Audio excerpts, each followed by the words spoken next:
एक शाहूकार बहुत ही धनवान था। उसको धन आदि में किसी प्रकार की कोई कमी नहीं थी, परंतु पुत्र न होने के कारण वह अत्यंत दुखी था। वह इसी चिंता में रात दिन रहता था और पूजन किया करता था। सायंकाल को शिव जी के मंदिर में दीपक जलाया करता था।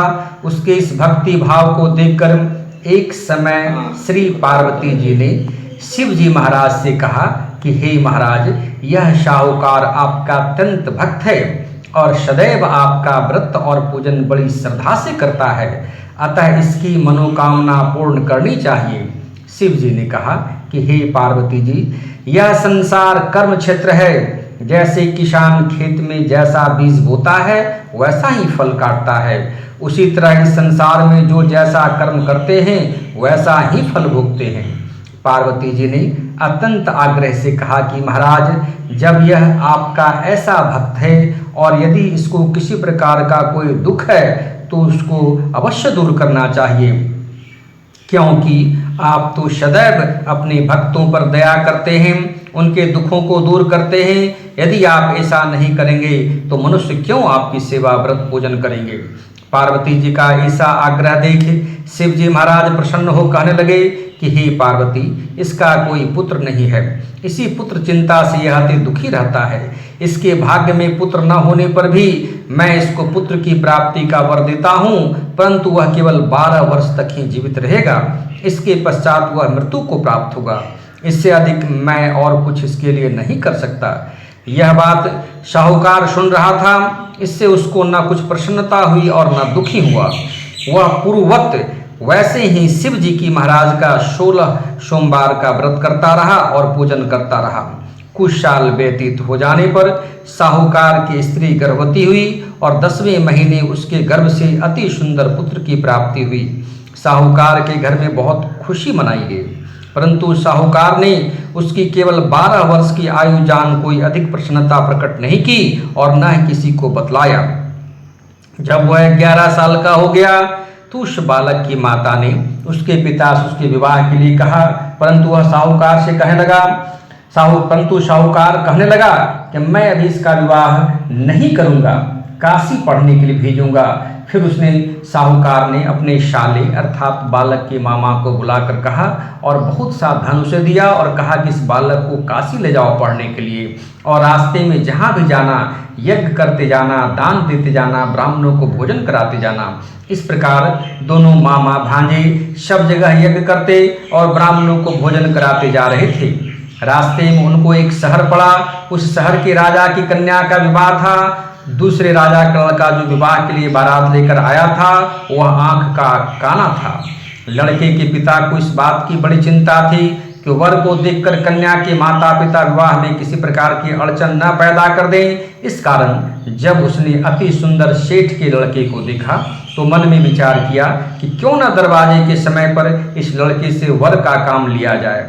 ऐसा विचार कर राजा ने उस लड़के और उसके मामा से कहा तो वह राजी हो गए और साहूकार के लड़के को स्नान आदि करा, वर के कपड़े पहना दिए तथा घोड़े पर चढ़ा दरवाजे पर ले गए और बड़ी शांति से सब कार्य हो गया।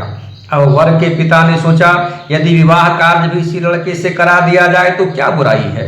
ऐसा विचार कर उसके मामा से कहा कि यदि आप फेरों और कन्यादान का काम करा दें तो बड़ी कृपा होगी और हम इसके बदले में बहुत कुछ धन देंगे। उन्होंने स्वीकार कर लिया और विवाह कार्य बहुत अच्छी तरह से हो गया। परंतु जिस समय लड़का जाने लगा तो राजकुमारी की चुनरी के पल्ले पर लिख दिया कि तेरा विवाह तो मेरे साथ हुआ, परंतु जिस राजकुमार के साथ तुमको भेजेंगे वह एक आंख का काना है, मैं तो काशी पढ़ने के लिए जा रहा हूँ। उस राजकुमारी ने जब अपनी चुनरी पर ऐसा लिखा पाया तो उसने राजकुमार के साथ जाने से इनकार कर दिया और कहा कि यह मेरा पति नहीं है, मेरा विवाह तो इसके साथ हुआ ही नहीं, वह तो काशी पढ़ने गया है।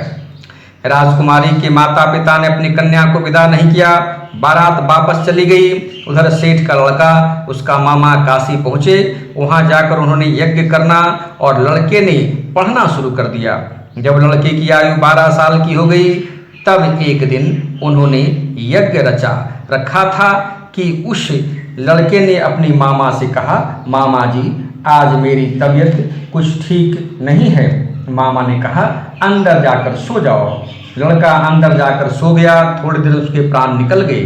जब मामा ने आकर देखा तो वह मुर्दा पड़ा है। उसको बड़ा दुख हुआ। उसने रोना पीटना शुरू कर दिया। फिर भी यज्ञ का कार्य अधूरा रह जाएगा, अतः उसने यज्ञ का कार्य पूरा समाप्त कर ब्राह्मणों के घर जाने के पश्चात रोना पीटना आरंभ कर दिया। संयोगवश उस समय शिव जी महाराज और पार्वती जी उधर से जा रहे थे। जब उन्होंने जोर जोर से रोने पीटने की आवाज़ सुनी तो पार्वती जी शिव जी को आग्रह करके उसके पास ले गई और सुंदर लड़के को मरा देखकर कहने लगी कि महाराज यह तो उसी सेठ का लड़का है जो आपके वरदान से हुआ था। शिव जी ने कहा कि पार्वती इसकी आयु इतनी ही थी, सो भोग चुका है अपनी आयु को। पार्वती जी ने कहा कि महाराज कृपया करके बालक को और आयु दो, नहीं तो इसके माता पिता मर जाएंगे। पार्वती जी किस प्रकार बार बार आग्रह करने पर शिव जी महाराज की कृपा से लड़का जीवित हो गया। शिव पार्वती कैलाश चले गए। तब लड़का और उसका मामा इसी प्रकार यज्ञ करते हुए अपने घर की तरफ चल पड़े। उस रास्ते से उसी शहर में आए जहाँ पर लड़के का विवाह हुआ था। वहाँ आकर जब उन्होंने यज्ञ आरंभ कर दिया तो उस लड़के के ससुर ने उसको पहचान लिया और अपने महल में लाकर उसकी बड़ी खातिर की, स्वागत किया।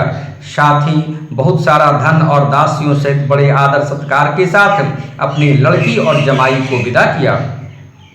जब वह अपने शहर के निकट आए तो उसके मामा ने कहा कि मैं तुम्हारे घर जाकर खबर कर आता हूँ। उस समय उसके माता पिता घर की छत पर बैठे हुए थे और उन्होंने यह प्रण कर रखा था कि यदि हमारा पुत्र सकुशल घर आया तो राजी खुशी नीचे आ जाएंगे, नहीं तो छत से गिरकर अपना प्राण त्याग देंगे।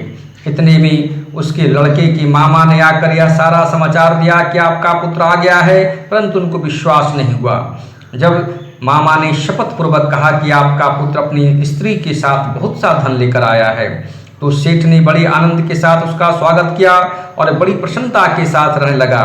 इसी प्रकार जो कोई भी सोमवार का व्रत धारण करता है अथवा इस कथा को पढ़ता है या सुनता है, उसके दुख दूर हो जाते हैं, उसकी सभी मनोकामनाएं पूर्ण होती हैं। इस लोक में नाना प्रकार के सुखों को भोगकर अंत में सदा शिवलोक की प्राप्ति होती है।